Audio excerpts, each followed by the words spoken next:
সকলকে নমস্কাৰ আৰু মই আছোঁ এতিয়া মোৰ জোনালী সেন্দুৰীয়ালিৰ নতুন ষ্টুডিঅ' ZG মিউজিক ষ্টুডিঅ' আৰু আপোনালোকে দেখিছে চাৰিওফালে অকল গছ, বিভিন্ন ধৰণৰ গছ।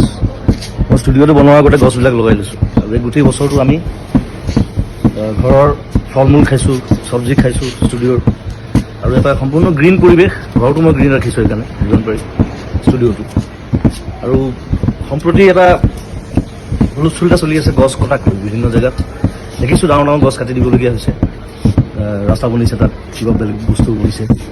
গতিকে আৰু চৰকাৰে কৈছে যে আমি গছ কাটিছোঁ যদিও আমি বিভিন্ন ঠাইত গছ ৰুইছোঁ তাক বেলেঞ্চ কৰিবৰ কাৰণে। কিন্তু এতিয়া কিছুমান জেগা আছে, যেনে ৰিচেণ্টলি যিটো হুলস্থুল চলি আছে দীঘলী পুখুৰীৰ সেই পুৰণা গছখিনিক লৈ পেলাই। এতিয়া সেই গছখিনি হৈছে গোটেই দীঘলী পুখুৰীটোৰ সৌন্দৰ্য। এতিয়া সেইখিনি গছ কাটি যদি বেলেগ জেগাত গছ ৰুৱে হ'ব, সেই দীঘলী পুখুৰীৰ সৌন্দৰ্যটো ঘূৰি আহিব, এটা ডাঙৰ প্ৰশ্ন। ৰিচেণ্টলি দেখিলোঁ আগৰতলাত পুৰণা গছ নাকাটিবৰ কাৰণে ফ্লাইঅভাৰৰ পেটাৰ্ণ সলনি কৰা হৈছে। গতিকে সেইটো বস্তু আমাৰ ইয়াতো সম্ভৱ মই ভাবোঁ। গতিকে মই চৰকাৰক আবেদন জনাইছোঁ যে যদি কিবা অপশ্যন আছে তেওঁলোকে সেই অপশ্যন গ্ৰহণ কৰক, যাতে সেই গছকেইজোপা দীঘলী পুখুৰী আমি বচাব পাৰোঁ। সেইটো মোৰ ফালৰ পৰা অনুৰোধ, সমগ্ৰ অসমবাসীৰ ফালৰ পৰা অনুৰোধ। আৰু ধন্যবাদ জনাইছোঁ সকলোকে।